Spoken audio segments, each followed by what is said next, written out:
Hello, good morning. For today's pupunta naman tayo sa bahay ng best friend ko. Matagal-tagal na rin kasi kami hindi nakapunta doon. Day off niya ngayon, kaya pupunta kami doon.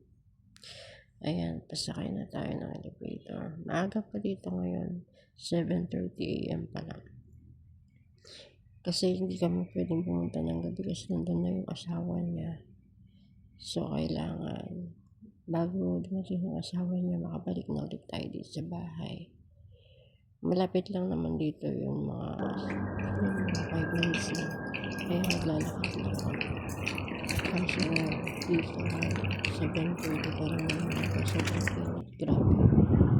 Ang init talaga, pagpapawisan ka talaga. Mga bandang November yan. Medyo malamig na. Malapit-lapit lang naman dito yung malapit na kami. Diligo na lang kami dun. Diligo namin dun yan, building na nila.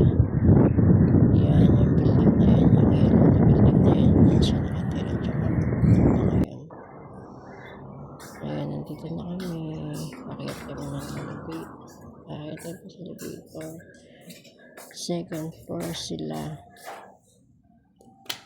Ayan, pasok kami ng elevator.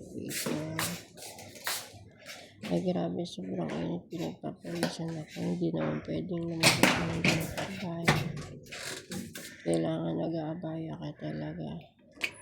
Dahil makagalit ang asawa ko kapag hindi ako nag-abaya. Ayan, dito na tayo sa floor 2. Ayan, dito na tayo. Okay guys, thank you for watching. Abangan nyo yung next vlog. Nasa loob na kami ng bahay.